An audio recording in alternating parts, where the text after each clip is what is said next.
Welcome to the Collab Podcast. My name is Michelle. And my name is Devin. On this podcast, we explore concepts of self-mastery and community collaboration Through in-depth panel discussions and intimate interviews with dance's most prominent figures. Yeah, she my peanut butter jelly snack, pull it ride, busty, painting. That's my sunshine when it's raining. That's my boo. So, welcome back to the Community Lab Podcast. We are so excited. We have a very special guest with us today. Today's guest was born and raised in San Diego, California, and has a dance resume that is truly remarkable. Chavia Blankenship launched his dance career in his hometown, Chula Vista, California, and helped create Impulse, Chula Vista High School's dance team, paving the way for youth in South Bay, San Diego. During his time in San Diego, Chavia danced for a variety of teams, including Formality, Funkonometry SD, Super Galactic Beat Manipulators, and was a box dance studio director. Chavia has choreographed for many notable teams, including IDK, Connections, Ripe, Raw, and many more. Chavia has toured in China, New York, and throughout the West Coast. Most notably, Chavia has worked with Grammy Award-winning artist Maya, YouTube sensation Todrick Hall, and danced with Teen Vogue for the launch of Justin Timberlake's fragrance launch.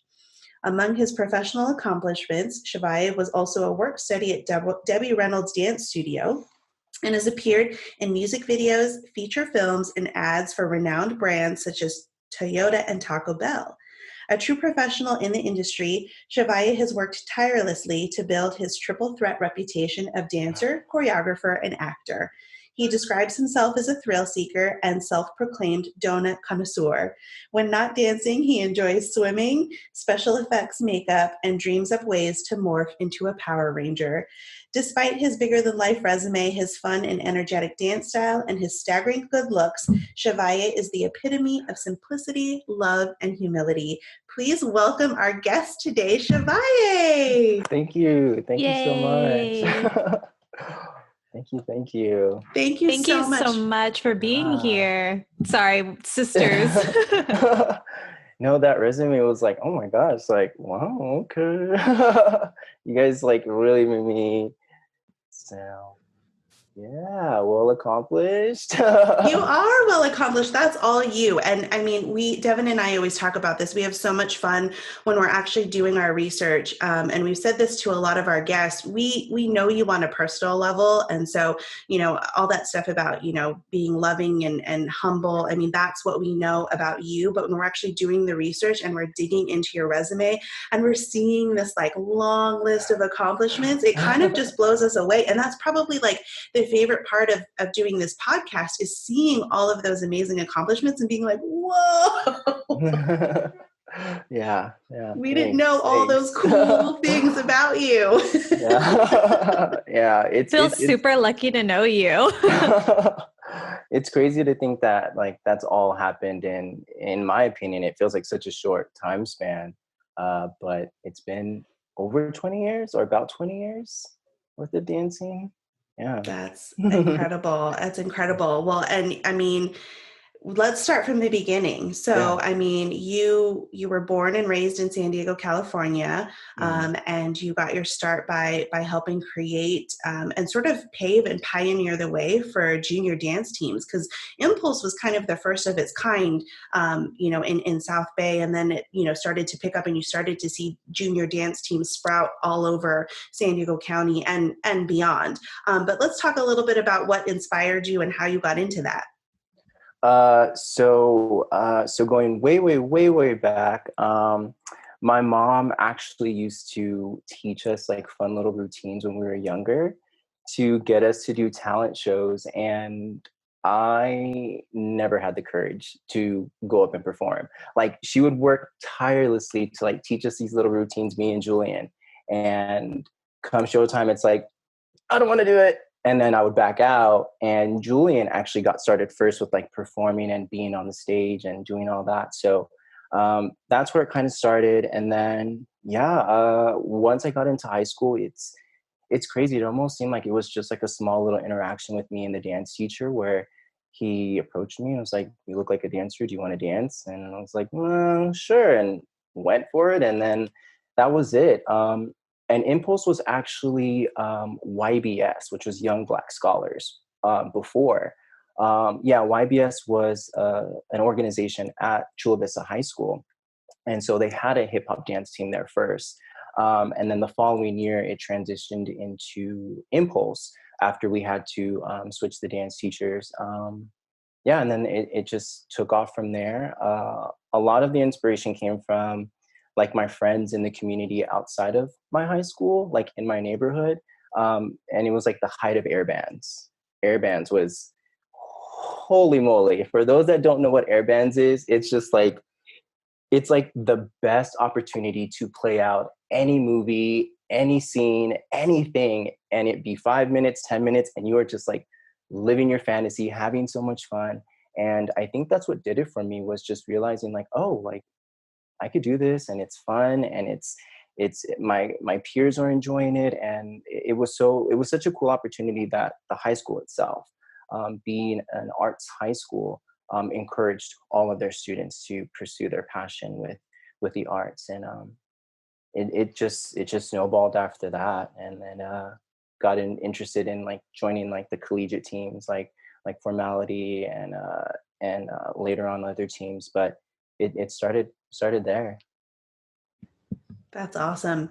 So, one of the things that I noticed, because I remember specifically, and I'm sure Devin remembers this too, the first time that we interacted with Impulse, all of the kids, all of the dancers on there were so incredibly welcoming and warming, and they just had such a good energy.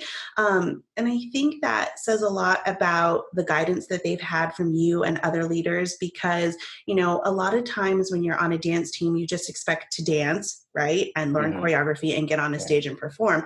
But I think what was special about Impulse is they learned how to coexist and interact, and really appreciate the community that surrounded them. And I just really loved, I always, anytime someone like brought up Impulse, I'm like, I love those kids. They're so gracious. They're so kind. They're so polite. And I think that says a lot about you. And like I said, and all the other, leaders that guided them and helped pave the way. Cause it really is a characteristic that I think a lot of other teams are missing the mark on, because they're just focusing on the performance piece, and they're not focusing on sort of coexisting with other dancers and, being in the dance community. Yeah, I would, I definitely agree with you with that. And a big part of that, that you experience with Impulse goes to Marla Everett. She was the dance teacher that I got to work under, and helped me create Impulse. She is tremendous. She's amazing. And she really helped me feel comfortable with dance and just feel comfortable doing something that I enjoy doing. Her and Bobby Chambers. Bobby Chambers was the first dance teacher, and then Marla took over. And then Marla, ran with Impulse as long as she could. And, it's really, through her experience and what she was able to give back to the students, that's what you're seeing, is a lot of her own passion through dance and her own experience through dance. And like you said, she would bring in community dancers that were like big time dancers at that time, like people that were dancing in LA. She was bringing them in to work with us. And, it was really cool to just have that insight with someone that was in the industry and was working. And, when I was young at that time, I wasn't even really thinking about that until much later, like, oh crap, like Marla's been in tons of auditions. She just has all this experience. And Impulse is so cool. It's so amazing. And I'm happy to see that it's still going on. Yeah, that's awesome. So after Impulse, were you dancing simultaneously on some of these other competitive teams?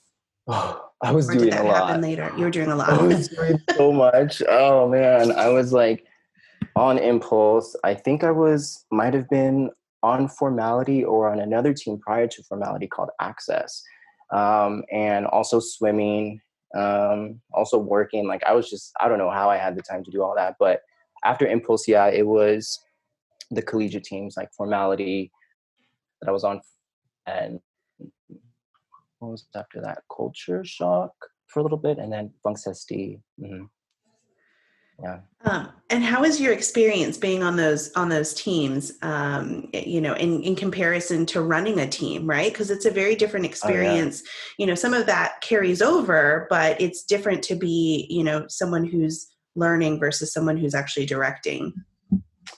So the difference between being on the team and running a team, I think being on the team is a lot easier.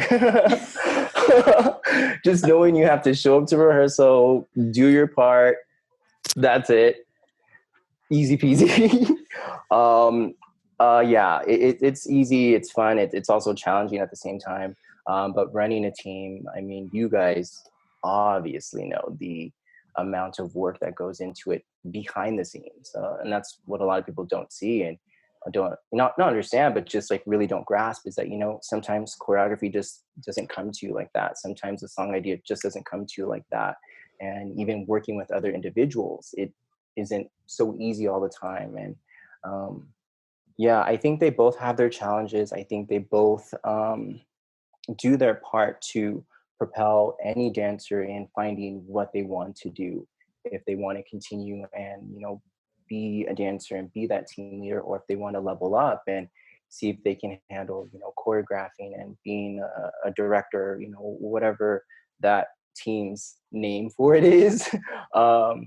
Yeah, you know, I think they're both challenging. I think they're both really, really challenging. But I enjoy both of them equally. I really, really do. Yeah, it's kind of hard to choose. They both have their pros and cons. But, you know, something that I want to ask you about, from the time that we've known you, you've always had this very contagious, positive energy. And for me, it's kind of hard to imagine a shy Chavia. So can you tell us a little bit about how you had to like come out of your shell? Did dance help you gain the confidence, or did you kind of have to seek confidence so you could dance? Like, was it the chicken or the egg that came first? That's a good question. I you know, I don't think I've ever really found that confidence, or, you know, outside of dance. I think that dance really has helped me kind of be a different person and really kind of just let loose and have fun and be silly and be random and go for it. And it's helped me come out of my shell in that aspect. But in my personal life, like, it's kind of like once I turn that off, it's like, okay, I can kind of just like be calm and be not that dancer mode. Because dancer mode is just like, yeah, let's dance all night. Let's do this. And I mean, Eric will tell you, we would dance all night. It was, yeah. But yeah, dance has definitely helped me with my confidence a lot more with the industry, like knowing how to kind of turn that on and be present in that moment when it comes to dancing or acting or any auditions that I have.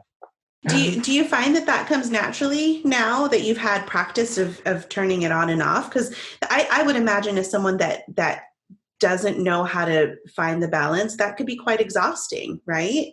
Yeah, absolutely. Yeah, it is exhausting because, you know, you kind of have to turn on this level of like, not intensity, but you just have to turn it on to be that person, to be in that character. But it's definitely come with some practice. I'm not gonna lie, like even when I go into auditions, I still get really, really nervous. And I think that's just how I'm wired. And it's through dance and through everything that I've learned is knowing how to navigate and you know, navigate through those challenges or navigate through those nervous moments or stressful moments, and trying to kind of just like roll with it. Something that I learned in one of my classes was that like everybody's doing the same thing and no one's like really paying attention to you at the same time because they're focused on themselves. So that gives you the opportunity to remember like, okay, they're focused on something else. They're focused on what they got to do. So why don't you just go for it and have fun? And so I've tried to apply that with everything that I do with dancing and acting. I would say you do a really good job of that, because whether we're dancing with you or just hanging out, like the first word that comes to mind is fun. You are just a fun person to be around, Chavia. So thank you for allowing us to partake in all of that. what drew you to becoming an industry dancer? Was it being a part of teams like Formality and Funkonometry SD and Super Galactic? Did you kind of get a sense for the industry from being on teams like that? Yeah, absolutely. That played a big part. And it was something that I never really thought of during the process, but it was just something that I always like was motivated to do, and that was just to like level up or be better than I was, and just keep trying and keep exploring and keep seeing what I can do with this. Um, and so being on the dance teams, and also, you know, being really inspired by Janet Jackson. She's like a huge inspiration for me. I just love watching her videos. I love her evolution. Like, I grew up watching her, and I've always like imagined like dancing with her and like doing all that. So it's kind of been simultaneously both, like propelling myself to know that, you know, I can do better, I can be better. I see other people in the industry that are doing it, so why can't I? And then also just knowing that like there's something else after this that's going to be just as good, and you know, as this experience. That's such an important message, because I think as dancers, and I'm generalizing here, we struggle a little bit with our confidence and how far we can really push ourselves. And I think that's a really important message that you're sharing, because you're showing that it's possible, and you're showing that if you apply yourself and you push yourself, you can do whatever you want to, not only as a dancer, but just, you know, in general, as whatever you decide, whatever you dream up, right? And that's so important, because I think a lot of dancers have this sort of internal conflict. I mean, we've seen it, you know, especially when, you know, we were starting the box and we had, you know, our junior teams, we would see a lot of, you know, kids come through. I'm calling them kids, but, you know, we had a lot of young dancers come through, and you could see that, you know, their confidence was really limited. And then at the end of the season, they were like, yes, like they were ready to just like tear up the floor. And so I think that's a really important message. And that's actually, I'm going to transition. I mean, that's part of the reason why Devin and I were really drawn to you, and wanted to bring you on as part of our leadership, because we saw sort of the impact that you had on us. And we knew that you would have such a positive impact on our dancers at the box, and you did. Yeah. And it was such a wild, incredible blessing that just happened, that kind of just like fell into my lap. And I was so happy that, you know, I was hanging out with Eric that day, and I decided to tag along with him and, you know, meet you guys. And instantly, like it just like clicked. It felt like, I don't know, like I had already known you guys for a while, or it just felt so comfortable and so chill. And I mean, when Eric asked if I wanted to work with you guys, I was like, oh, absolutely. Like, when can I start? When can we do it now? Like, so thank you two for, being a part of my dance journey and being a part of my experience through all this, and, you know, allowing me to see more of San Diego, see more of the youth, see more of the passion and the drive for dance. So thank you two for that. You're gonna make me cry, Chavia. Eric did the same thing. I felt like I was gonna cry when we did an episode with him. I think it's just, you know, everything that you said, we want to say back to you. You know, we're so incredibly grateful that we know you, and that we get to be a part of your life, and have you be a part of ours. It really is one of the things that we're so grateful for, and we'll continue to be grateful for. Yeah, thank you. Yes, likewise. Yeah. And one of the things, Chavia, that I loved, Devin and I we were a few months ago, just kind of going through some old videos and footage and trying to, you know, just condense all of our files. And one of the things that I loved about dancing with you, whether it was on the team together or taking class, is that you just sort of exude this like amazing energy. And you helped me, both you and Eric really helped me kind of step outside of my box, because I was an older dancer, you know, dancing with a lot of youth, and I was really trying to keep up, and you taught me that it was okay to just be a little bit quirky and fun, and it was okay to dance outside my box. And you really just helped me find my confidence as an older dancer, trying to keep up in a sea of pretty young kids. And I love that about you. And if you haven't taken class with Chavia, you need to put that on your list. Be prepared to sweat, like bring extra clothes, bring a lot of water, make sure you like do some cardio training before. Oh yeah. Yeah. It'll be so much fun. It'll be so much fun. Speaking of training, did you do any additional like exercising, stretching, any special physical routine to help with what you were doing as an industry dancer, aside from like taking dance classes? Yeah, that's really important out here, is to find that balance of, being in the studio, but then also doing something on your own that's physically active.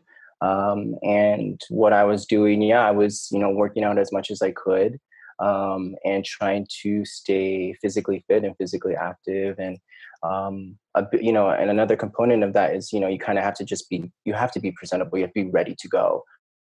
Because you never know what camera is going to be on, what artist is going to be there, what's going to happen. So, that's something that all dancers, I feel like, out here have to really be conscious of is like, not only the dance aspect, but, what they're doing on their own to maintain that lifestyle. So yeah, I was doing my part for sure. How did you find kind of breaking out into the industry versus, kind of being immersed in the community? Because that's a really big step. And the perfect example that you said just a moment ago was, you sort of have to be on and you have to be ready. And so that must have been a bit of a transition to have to go to just kind of like dancing in the community versus like actually being on all the time and making sure that you stand out amongst a sea of very talented people and peers, right? So talk to us about that transition. That transition is one I think everyone should be prepared for and ready for. But for me, I think it helped having the dance experience that I had already prior to moving up to LA. Dance etiquette, knowing how to talk to my peers, knowing how to be civil, knowing how to work with one another. I feel like that helped me with, my transition being in LA. Yeah, I think with the community, it's a community. You dance with a team for years, months, however long that time is. And so, you have to transition then into kind of dancing on your own, moving up to LA, because, there are dance teams out here, but if you want to pursue dance in the industry, then you have to like push yourself to take classes on your own, or you have to push yourself to make friends. And so you really have to step out of that comfortable state with, being so close with your friends and growing up with them, to then kind of do that on your own. It's a big transition, but it's also really rewarding at the same time, because then you get to see what you're capable of, and you get to see, what the things that you had in mind, the hopes that you had in mind. You get to see how much more likely they're going to happen. Pushing yourself to be that vulnerable. And vulnerable you are, right? Because man, you have to really put yourself out there. I want to get your thoughts on, because I know for me personally, and I've talked about this with Devin too, like auditions were really scary for me. So when we actually opened up the box and I got to be on the other side, I was like, oh yeah, I got the power now, Yeah. But I mean, going through an audition process is already nerve-wracking. Talk to us about your first industry audition and how did that go? How was that experience? Oh, my very first industry audition was for Rihanna. It was for her world tour, I believe. I think at the time I had an agent, I believe. I got the notice, and That was like my real first like eye-opening experience to what an LA audition is. Because some of the other auditions I went to were like a smaller cast or just a smaller group of individuals, but this one was like big time. Like I got there and I just saw like a line of people, and at that moment, I don't know what it was, but like I kind of just wasn't nervous. I was more excited just being there. And I think just like kind of just being like, about everything really distracted me from being nervous and thinking about myself and just being more so immersed in the audition. And so I think that's what helped me with that audition was kind of not being distracted by all of that, not even being distracted by myself, but just having fun and seeing everybody else have fun. And after that audition, I was kind of just hooked because then I was like, I want to do this more. I want to see how much closer I can get, because with that audition, I got really, really close. And it wasn't so much of a bummer as much as it was like, oh my gosh, I was so excited. Like, like it wasn't anything sad, or it was such a wild experience. That's awesome. I mean, I think the takeaway there is that, a lot of times part of the reason why we get so nervous in auditions is we get in our head. And you really just took the idea to just be present in the moment. And as opposed to just being in your head, you were like, who cares? I'm here. This is amazing. I never thought I'd be here. Right? Yeah. Yeah. That's so awesome. And you've been on a ton of auditions since then. Tons. And do they get easier? No, I don't think. You get to see more of the talent that's out here. You get to see more. I don't even want to say competition, because I don't like to think of it like that. But really, just you get to see the caliber that everybody is at and what they're bringing, and it's so incredible. So yeah, it does become a little bit more challenging. It does, with every audition, because you're being exposed to more dancers, you're being exposed to more talent, and I wish it did get easier. But I mean, if it's not the choreography that's hard, then it's waiting. That's, that really just like drains you out, or it could be just all of it, so it's really a mixed bag. But some auditions are easy and some auditions are definitely challenging. I remember that my first industry audition was because of Chavia.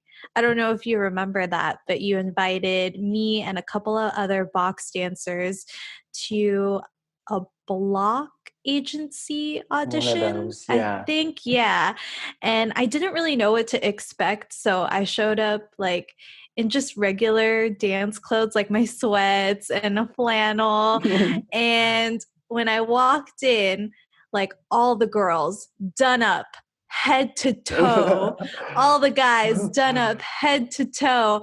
And I was just like, whoa. So, really speaking to what you just said about seeing not only like the competition, or not competition, the caliber of dancers that are out there, but also just kind of the professionalism that is brought to being in a setting like that. Like everyone comes, dressed to the nines. And so that was a really fun and scary process. But I was so grateful that like you felt like I had something in me that I could share with others, and also to just like bring me into that space, because that was something that I had never experienced before. So I want to say thank you for that. And then I also want to ask you about what 3 tips or what advice would you give to someone who is going to their first industry audition or agency audition? What should they expect? Well, everything that you just said. Yeah. And, to that, thank you for sharing that with me. I really appreciate it. I didn't know that, but, of course, like I see it in everybody. Everybody has that potential to do it. Like, why not? Like, the courage, the talent, the bravery, like you have it, Michelle has it, everybody has it. So yeah. The 3 tips I would give.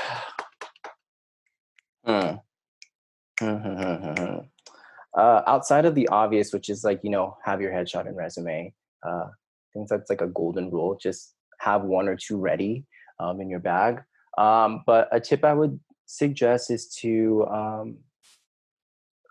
maybe go with a friend, go with a buddy, someone that you can, just breathe with and relax with and help you out with that process. Another thing, a tip would be just to, as much as you can, as often as you can, just try to relax, just try to breathe, and have fun in that moment. And the third tip I would give would be to go for it. Just go for it. Like, you're the only one stopping yourself, and others are going to see your potential, and others are going to see what you're capable of. So just go for it. I love those tips. And then something else that you just reminded me of, like just going for it. I want to add to that, freestyle is your friend. I actually Oh, remember that, yes. like when I went to that audition, there were so many people. So it was really hard to see the choreographer. Mhm. And I remember like asking like, hey guys, like, what did they just do? And you're just like, just freestyle it, just freestyle it. And that was a really powerful like reminder for me, because that actually helped me get through to the second round. Was Oh, just like, cool. yeah, because I couldn't see what was happening for like the second half of the choreography. So yeah, just don't underestimate the power of freestyle. Absolutely. Absolutely. And I'm glad you said that, because I mean, I would encourage that all day, every day. Like if you're, and I mean, I'm pretty sure I said this at the box, but like if you're in your line, when you're in line at Starbucks, if you're at the library, if you're at Toys R Us isn't around, but if you're at Walmart, just freestyle, just dance, because like, like you said, like it'll eventually help you.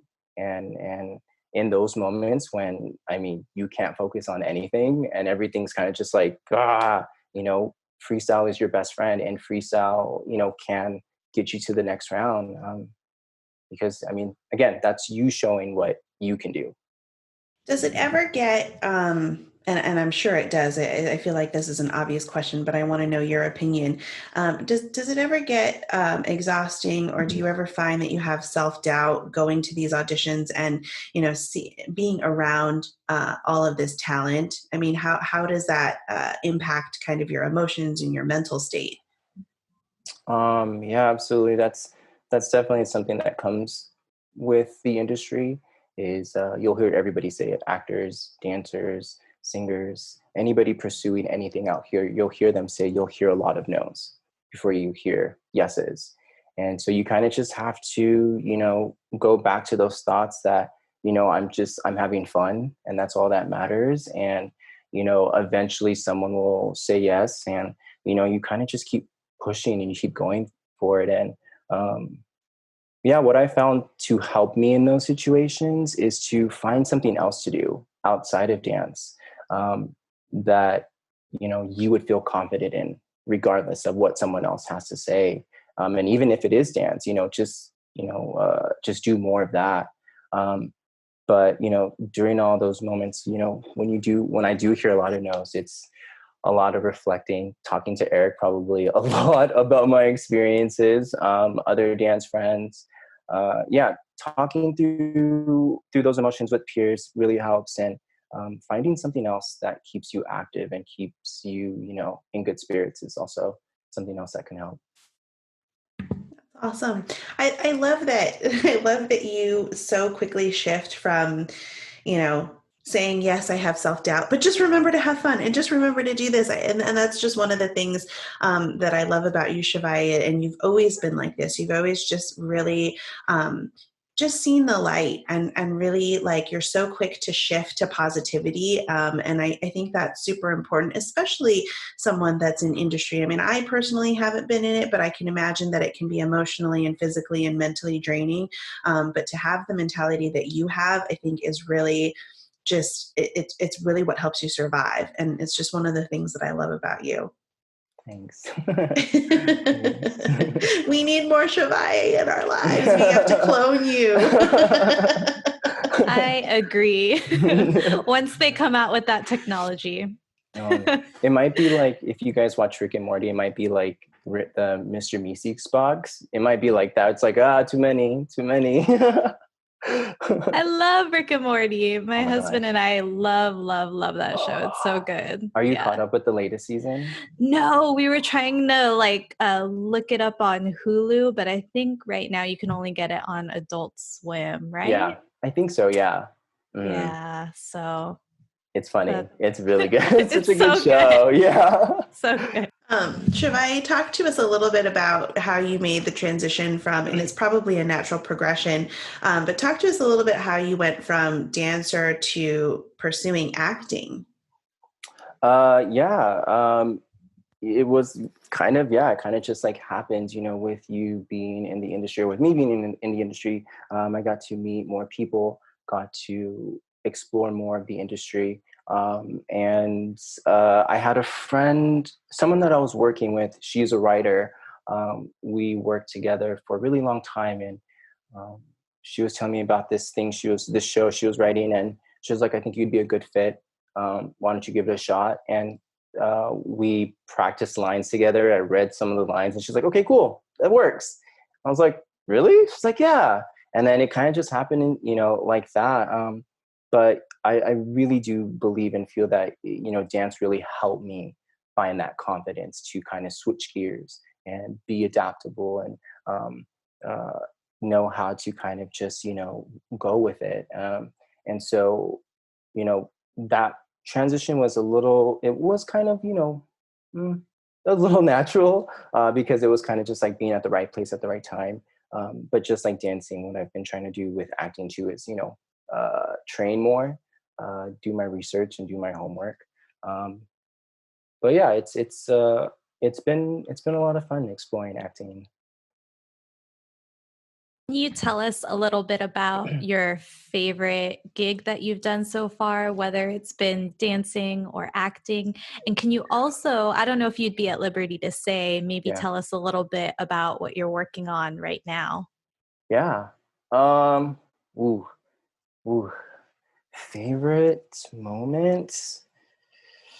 It's really, I was thinking about this. I was like, it's so hard to kind of like pick one, because I mean, I can say this wholeheartedly that with each experience that I've had with dance has been more than what I could ask for, has been more than what I had imagined.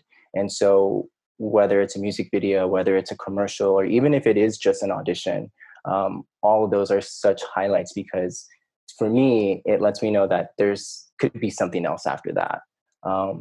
And that's how, I don't know, that's how I see all of my opportunities. Cause I could say like working with Todrick was phenomenal, but then I could also say working with Maya was just as incredible, or working, or being in China. Like all of these things are such incredible moments. And I think they all hold a special place in my heart. And I think they're all pretty much up there for me. Before, everything happened, the friend that I told you about earlier, the one that introduced me to acting and got me to work with her, we've worked together on other projects, and if I wanted to work with her on a feature film to be a choreographer and director for it. And so before we were all put into quarantine, we were just about to start the dance rehearsals with the actors. Like it was like a couple of days before. And we were on that process. They had just completed filming so much of their content, and it was up for the dance stuff. So that's what I was working on before all of this happened. And that's pretty much, with dance, it's mostly that and just freestyling at home. How do you think the industry is going to change in light of, everything that's happening now with shelter in place and the pandemic? That's a good question. I don't really know. It's been such like everything's up in the air. With like my agency, they told us, everything's kind of just like, put on hold for right now. So I don't know. I don't know. I hope that, we come back strong. We come back with more inclusion. We come back with more opportunities for more individuals. And I'm happy to see whenever it decides to, come back. I actually kind of overheard / peered over my dad's shoulder while he was watching TV. And I think what they're doing on The Voice right now is they have like a live streaming component, like where the contestants are auditioning, or they're battling out, the next round, like from their home, which is kind of crazy to think. Like, if you put that in the perspective of dance, do you think that the industry will move towards something like online Zoom auditions? That's a good question. For dance, it could be. I think it could potentially go down that route if it needs to, but I think it would have to be, we would have to see an audition for something, like what would be coming up for actors or dancers to be a part of. But I think that auditions from home could work. Everyone seems to have a smartphone or a laptop or something to film themselves. But yeah, I think it's something they could do. I know with like Drag Race, what was it? They filmed a lot of the season, and they can't announce, like they can't do any more because of quarantine and stuff. So last night they did their first like Zoom show, and it was so neat. It was so interesting to see how they did that. And like next Friday they're gonna do like a live lip sync battle. So it'd be, I'm really curious to see how that'll turn out. But I think that'll be like the start of how dance progresses and acting progresses and all of that. That's so interesting. I think one of the things that this whole experience has taught me is that, we as a society are very adaptable. And what I mean by that is, we were used to a way of life before this all happened, and then we had to, shelter in place. But what I was finding is that like on my Instagram feed and even with you guys, like, it was like, come take this virtual class, like we don't have to sit on the couch all day and stuff our faces with popcorn. Like we can still get up and move, you know what I mean? Yeah. And I think that's just the beauty of like what this has done. I mean, it's brought us together in sort of this weird virtual way, but it's taught me anyway that, we as a society can be very adaptable. And if we have to do things virtually, then we'll do them and we'll take it, right? Yeah, absolutely. Yeah, I agree with you. And everyone's been doing such a great job with it. And everyone's been so creative with their time, with creating TikTok videos or Instagram videos. We're getting to see how creative people are in their natural environments, which is really exciting. So I know it's a little bit of a different time right now, but can you walk us through a typical day with Chavia Blankenship? Let's see. If it's a Monday through Friday, then it's pretty simple. It's wake up, stretch, meditate, work. The day's done. But if it's a weekend, then there's a little bit more flexibility, and it's I really like to start my day with a stretch or some kind of moment just for me, just to have my thoughts together. And then if it's on the weekend, then I kind of just like to see what the day has in store, whether it's playing video games all day or taking a walk to the donut shop or just taking a drive. With us being, sheltered in place, it's a lot of just trying to find like something else to do just to keep myself occupied. But I really like enjoying like just going for a drive or just going for a walk. Let's talk donuts. It's my favorite topic. Yes, because of your positive energy and all the things that you brought as a dancer to our team, I knew that you and I were meant to be friends for the rest of our lives. But then I found out your affinity for donuts, and I was like, we are soulmates. Yeah. I think it was like one of the times I was like able just to be like, and this kind of donut, this kind of donut, this kind of topping, this kind of sprinkle. I was just like, oh, the possibilities are endless. Do you think in another life you would have opened up like your own donut shop or been like a professional donut reviewer or blogger or something like that? Absolutely. I mean, I think it's even something that I'm like trying to work into my life right now. Definitely have been, looking at little fryers. What are the like little personal deep fryers? Yeah, I've with all this time I've had to myself, it's like, okay, let's see what else we could do and see how much we could eat. Yeah, because that'll be the most challenging part is like not just making 1 or 2 donuts. It'll be like making a dozen donuts and be like, let me see which one's better. Let me taste test them all. Yeah. Yum. When did that start? Was it as a kid? Like, did you eat a lot of donuts as a kid and then it just sort of evolved, or was it more as an adult? Oh, I think it has to probably stem from like my eldest brother was when we were younger, he dated this girl that their family owned a donut shop. And so on like weekday mornings or just any morning, there would be a little pink box just right there on the kitchen table. And it's like, oh, wow. And it was like, it was heaven. Like it was just like so many donuts and we didn't even ask for this. It was just like, here you guys go. And I think it stemmed from there. And then, yeah, that's pretty much it. Just always have loved donuts. That's so funny. I just watched, I don't know if you guys have seen it. I just watched the latest season of Magic for Humans on Netflix. And there's an episode, I won't give too much of it away, but there's an episode where he does this trick at a donut shop and he has like a little beautiful magical pink box of donut holes, and he challenges people to eat the entire box. And they do, but when they get down to like the last 2 or 3, he closes the box and shakes it and then opens it and there's like 5 more. Oh, what? And I'm like, I need that box of donuts. Yeah, what? Make that magic happen over here. Oh, 2 donuts, so sad. Oh, so many more. Oh, man, I would have loved to have been on that part. Oh. I know, right? Like, hello, how come you didn't come near me? Yeah, right. Like we recently just bought, like our favorite donut shop just opened up and we bought like a dozen and then we also bought a dozen donut holes. And we left, like we bought it that day and then we left to go on like a little adventure. We came back and we ate the other donuts little by little. And then towards the end, like by day 3, I was like, oh, I guess we got to toss these out. And I didn't see the little bag of donut holes.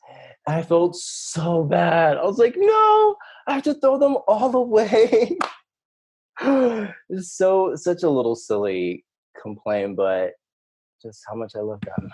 Yeah. I would feel really brokenhearted about that too. Yeah. Have you ever auditioned for something related to donuts? Not yet. I don't think I have, but I'm waiting for that opportunity. I am. Yeah. That's awesome. Well, yeah, it's cool because like when you have an agent, you get to kind of like pitch to them like some things that you want to work on or people you want to work with. And I've definitely suggested that to them. I'm like, I want to do something with Power Rangers. I want to do something with dance and I want to do something with donuts. Like, let's make that happen. We need to get you an audition for the Power Rangers musical meets Krispy Kreme donut shop, something like that. That you're onto something. You are onto something. We need a Power Ranger that has like a special power that has to do with donuts or something. We'll have to figure that out. Yeah. Yeah. Talk to us about your obsession with Power Rangers. Oh, I love Power Rangers so much. I do ever since I was little, and I remember like it airing and just being like, that's the sickest thing I've ever seen. And it's just been a huge part of me. There were moments like growing up where I felt like, oh, this is so nerdy. I don't want to share this with people because they're gonna think like, why Power Rangers? But then as I got older, I was like, I really don't care. And then I got to see how big this world is and how many other people really do love Power Rangers. So much so that I went to a convention last year and I was like, oh, there's, it was just like everything that I wanted to see. And I could show you a little bit of my collection, my Little Pops collection. That's just some of them. That's amazing. Yeah. And I have like other stuff in the closet, but yeah, I love Power Rangers. That's amazing. It really does have this very niche cult following, but it's a lot of people that actually really are like very passionate about Power Rangers. And I know that at one point my son got into the Power Ranger. It's the Dino one because my son likes dinosaurs. I can't remember what it's called. Probably Dino Thunder. Dino Thunder. That's what it is. Yes, Power Ranger expert. I'm just taking a guess.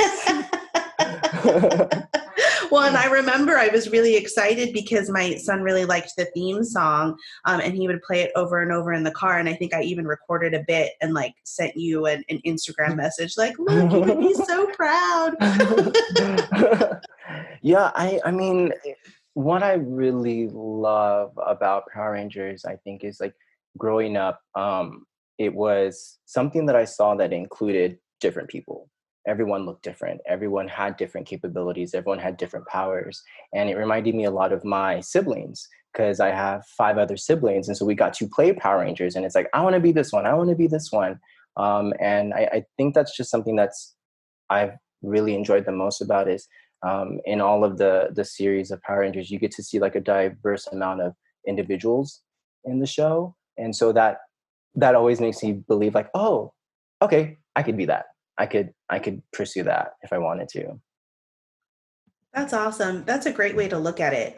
Because it, like you said, at first glance, it seems like sort of a nerdy show, if you will. You're like, okay, kind of cheesy. But really when you are actually examining it and you're looking at, the message that the episodes send, it's really empowering and it's teaching, kids, young and old, that they can be anything that they want. Right? And they can do anything that they want. And I think that's such a powerful message. Yeah, absolutely. Absolutely. I can see why you like it. Yeah. Again, it's just like positivity, taking a bad situation and turning it good and doing with your peers and having a good time with it. Yeah. And also looking really cool and really awesome outfits. Okay, so who's your favorite Ranger? You don't have one. I it's hard to say. I like so many. I like so many from so many different seasons. It's hard to say. It's really hard to say. There are some that I do enjoy their stories and who they are, but to like have one it's kind of hard because they're all so cool. If you got casted to play one, would you have a preference? Heck no. No way. I'll be pink. I don't care. I'll be yellow. I don't care. Like, I'll even like be the villain. I'll even be whatever because it's still part of the world and it's so amazing. Like, yeah. Do you have a favorite series? Because there's many like different series in the Power Ranger legacy, right? Yeah, there's 25 seasons, over 25 seasons. And that's just the American version. Yeah. Wait, so tell me I know because it stems from Asia, but how many versions of how many foreign versions are there? Do you know? Where it picks up here in America, there's still maybe like 5 or 6 series before that. I think there's something like there's more before that. So yeah, where we got introduced to it, it almost was like the start for us, but it's been going on for years before that. Mm. I learned something new today. Fun fact. And you can also watch all 20-something seasons on Netflix right now. Oh my gosh. That's awesome. Yeah. Do you plan to go back to the Power Ranger convention if they do it again? Yeah. I was kind of bummed because I was gonna buy my tickets for this year, but nah, next year. Yeah. Where was it? Was it in LA? It was in the Anaheim convention. Oh yeah. Across from Okay. Disneyland. Yeah. Yeah, I was there last year. Oh my gosh, that's so cool. Yeah. Awesome. All right. Well, so I think what we're going to do now is we're going to now that we've talked about donuts and Power Rangers and dance. Let's jump into something fun now, and let's do all of our episodes. We do a series of rapid fire questions with our guests. Okay. And what we do is we set a timer for 30 seconds, and we try to go through as many questions as possible. And the idea is it's just whatever's at the top of your mind, whatever's the first thing that surfaces. Mm-hmm. Devin, are you ready? Yeah, I think so. If you just want to count us down. All right, I'm going to start the timer. On your mark, get set, go. Acting or dancing? Huh? Acting or dancing? Dancing. Choreo or freestyle? Freestyle. Showcase or competition? Showcase. Solo or with a team? Solo. Favorite piece you've ever choreographed? I don't remember anything I choreographed. All right, that's time. Oh, we got to ask this next one, though. Yes. What is your go-to donut flavor / combination? Ooh, it's a glazed donut, chocolate frosting, sprinkles on top. Okay, you can't tell us what your favorite piece is that you've choreographed. But so quickly, you were like, yes, it's going to be this. Chocolate with the sprinkles on top. Actually sounds really good. I could definitely go for that donut right now. Just saying. Oh, it doesn't help that we were just talking about donuts and Power Rangers. That's so funny. Oh my gosh. Well, thank you. That was a lot of fun. Was that 30 seconds? That was 30 seconds. Oh, we hit time. Cool. Yeah. Oh, okay. Nice. So it wasn't that painful. Yeah, I was like, oh my gosh, what kind of questions? Okay, just.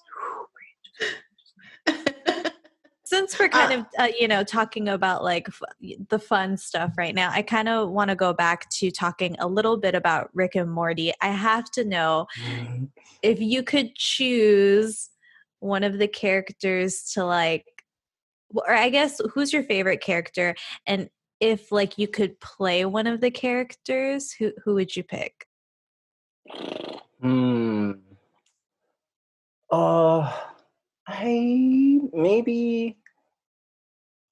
I kind of like Summer. There was that episode where they were doing that. It was kind of like Mad Max-ish, and they were like in the desert, and they had like the Thunderdome or whatever, and she was just like giving no to anybody, and she was just like, I got this. I was like, yeah. I thought of that exact episode when you said Summer too. Like that's such a good episode. I think I really learned to appreciate her character from that one. I really liked that episode. Yeah. She's great. She's a great character. I haven't seen it. I gotta watch it now. Yeah, it's on Hulu. I gotta watch it. It's on Hulu. It's wild. It's so cool. It's like what I really appreciate about it is that like because it's so out there, like all these characters are totally made up. The characters are made up, their names are made up, what they're called is made up, and you just get to be a part of this whole world of like random stuff. Yeah. I love it. Now's the best time to be immersed in that, right? Absolutely. A little bit of distraction. One of the things I did want to know that was on the rapid fire that we didn't get to was East Coast or West Coast? West Coast. Okay. Yeah. Because I know you lived on the East Coast for a little bit, right? Mm-hmm. Yeah. Yeah. How was your experience with there? I enjoyed it. It was definitely a time in my life where I was like really young. Just wanted to see what being 21 was all about, and um, yeah, it was an incredible thing to be a part of, to do. Um, but I do love the West Coast. Yeah. And then one more Mhm. that was on the rapid fire was what in your opinion, what's the best part about dance? Uh, the freedom of it. I love that. That's such a good answer. It's true though, right? Because it really is like an outlet to be able to express yourself through the music that you choose, from from the choreography that you do. It really is just, it gives you the freedom to just be someone who you either really identify with or someone totally different, right? Like Yeah, you just, there's no yeah. boundaries. Yeah, yeah, absolutely. Uh, yeah, I feel like I felt more of that as a dancer when I want to say when I was on Funk's SD, because I felt like that's when I was starting to become more comfortable with myself and who I was, not as a dancer, but just with me, Chavia, and being a part of Funks, I think really allowed me to see other individuals and other lifestyles, and to be okay with my lifestyle and the lifestyle that I chose or choose. And the friends that I've made from Funks, I'm still friends with now. And it was a really cool community to be a part of, to feel like I was accepted. What's next for Chevaye? Ooh, what's next? I've been playing more with special effects makeup. I am currently enrolled in a class for it, and I've been playing a lot with it on my own. And it's been really, really fun. It's been really cool to make gross, nasty stuff and be like, look what I made. And everyone's like, that's not normal. Why? Why are you doing that? It's gross.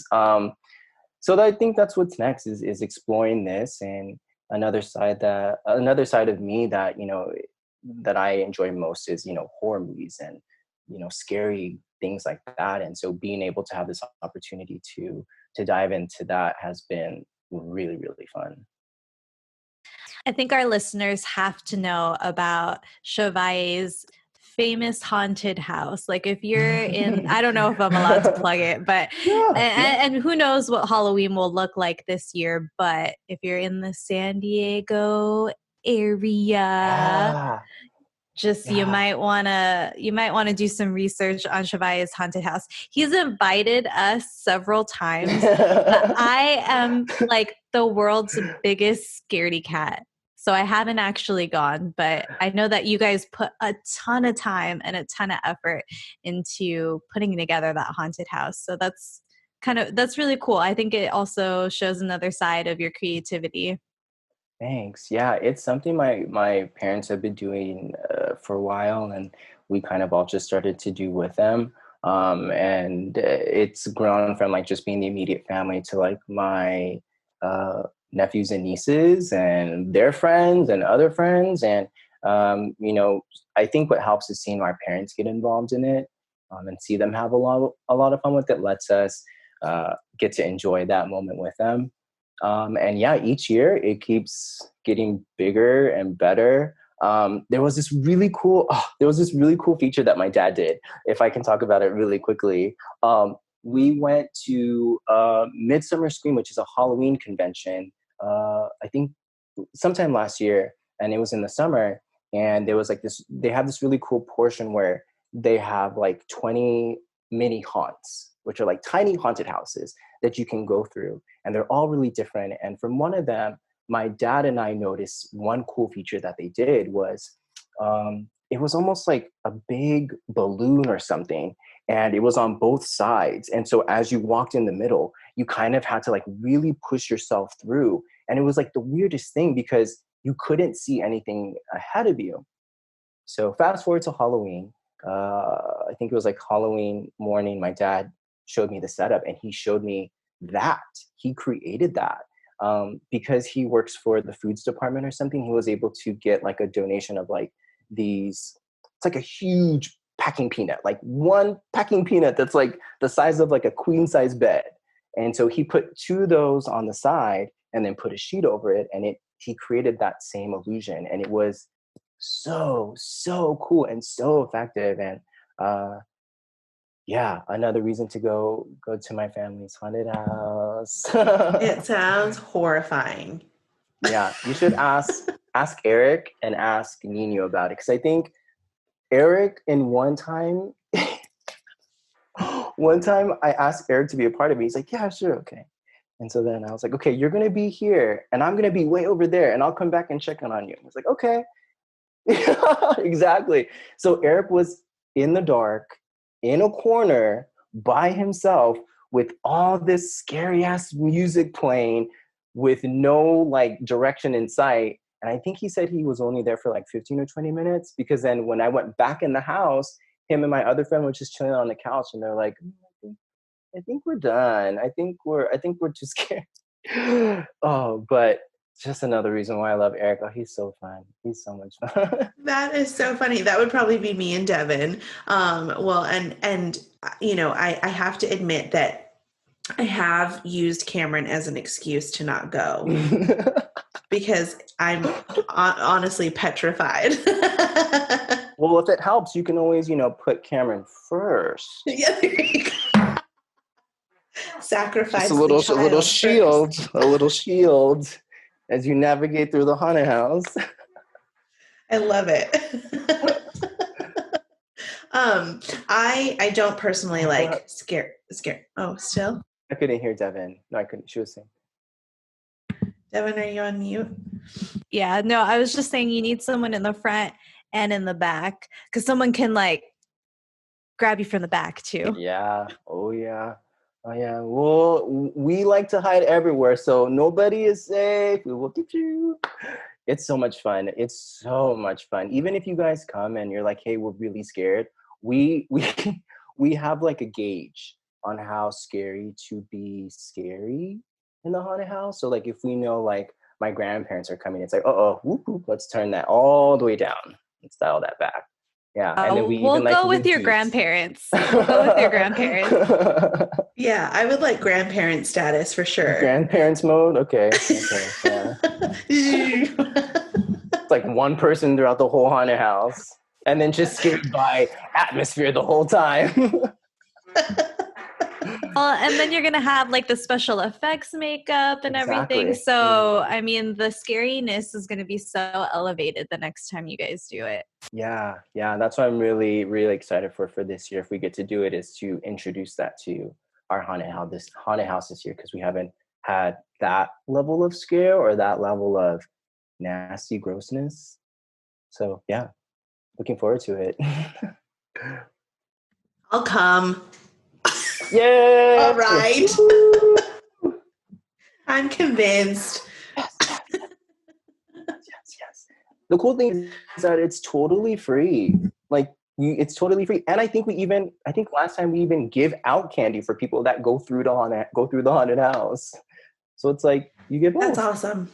Yeah. That's awesome. It's a great way to give back to the community, actually, because it gives the community a place to go and celebrate a really cool holiday. I love Halloween, scary haunted houses aside. I just really love Halloween and being able to kind of, step outside of your comfort zone and dress up like someone that you wouldn't normally be.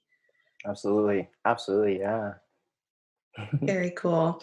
Well, before we wrap up, one of the things that we always like to do with all of our guests is talk about what's good in the dance community right now. And we want to know from your perspective, what's good in the dance community right now? What I have been seeing, what has been really cool with the dance community is everybody, dancer, non-dancer, everyone's doing dance. Everyone's dancing. Everyone has a TikTok, I feel like, and everyone's doing a cute little something. And I think that's great. I think it's really cool to see it kind of morph into that, and to really include everybody in dance. And and allow everyone to see how silly it is. Like, I don't think anybody's taking themselves seriously when they're doing those challenges. Like, I mean, there probably are some, you know, granted there are some, but then for the most part, everyone's just like, and it's like, oh, cool. Like, that's fun. I love it. Yeah. So I love that the dance community has, you know, like took choreographers that are making these challenges for everybody to do, which is neat, or music videos, and everyone's recreating them. And even the dance community, like I really have to shout out Eric. Like he's doing something so phenomenal by hosting his Thursday dance workshops, which is really, really cool. It's really neat to see someone that I know doing something like that, and doing it for, you know, a really, really good cause. Yeah, it's amazing to, like, you know, be Eric's friend and hear that whole process and into going that Thursday workshop. So seeing him do that is really, really incredible, and everyone else in the dance community is doing their part by, you know, continuing to dance and continuing to spread the love and joy for it. Yeah, I love that. Well, and you know, I've said this before to you, and I've also said it to Eric, and Devin and I feel very strongly about you being our guiding light through our dance journey. And I'm really grateful to have you in my life, and just really grateful to know you. And you know, like I said in the intro, you would never know by your larger than life resume that you're truly just a beautiful, humble, loving person. And I feel so lucky to call you my friend. Oh, thank you. Thank you. Thank Yeah. you. Yeah, I'm going to cry. I'm all emotional now. I don't know what to say. I'm like, I'm getting really hot right now, and the fan is on me. Oh, good thing I didn't wear my it's special just effects makeup. It'd be like, whoa. it's, you know, I think part of the fun thing about this podcast is it's full of a lot of full circle moments for me and my sister, because, you know, we had the studio, and it was once this you know, this thing where we got to see all these people every day and work with them every day, and, you know, and sort of coming back around and being on the other side, and just to sit down and have a conversation like this is really beautiful and momentous for us. And so I think we're really using it as an opportunity to tell the people that have impacted our lives how we really feel about them. Because, you know, you mean a lot, and you've had a huge impact on our lives. And thank you so much. I hope this is not the last time that we get to talk to you on the podcast, because there's so much more that we didn't get a chance to cover. But I want to talk more about donuts. I want to talk more about Power Rangers. I want to talk more about industry, all of those things. Yeah, definitely. I mean, I'm here for it. You know, if there's another one tomorrow, hey, sign me up. Or I love whatever. But yeah, you know, I have to, you know, say the same things right back to you guys, because again, like where you guys were at in my life at that point in time, you know, was such a blessing. Like there was a lot of wild things going on, and, you know, Eric has always been like a really good friend of mine, and whenever Eric introduces me to somebody, I'm like, okay, like that's good people. You know, I trust his judgment. And so when I met you guys, and, you know, got to work with you guys and dance with you guys and hang out with you guys, and just so much, it's like, it's in my opinion, I find it wild to see like how you guys keep it all under control, like running the box and doing all these other things. And you guys are always just like so positive and happy and uplifting. And I'm like, how? I want some of that. So, you know, and at the same time, because of that same energy, you know, I feel like really helped encourage the dance community. You guys really have done your part to help so many, you know, and I have to let you guys know that, you know, because, you know, there have been so many dancers that have come through your guys' doors that either have chosen to continue on with dance or not, but still have like continue to be good people because of you guys. And it's definitely a reflection of the love that you guys have for dance and for each other and for everything. And I mean, I'm so happy that I got to meet you guys. I'm so happy for this moment, and I'm happy that, you know, for more moments like this to come. Thank you so much. And yes, please come back. We'll definitely schedule a follow-up episode with you. And thank you so much for being on our podcast. We love you. Yeah, love you too, guys. Thank you. Thank you so much for listening to the Collab podcast. If you enjoyed this episode, please show your support by leaving a review on iTunes. And be sure to subscribe to our show wherever you get your podcasts. The conversation continues over on Instagram and YouTube with highlights from today's episode. Painting. That's my sunshine when it's raining. That's my boo, yeah. Yeah. When I'm all alone, she pulled through. So when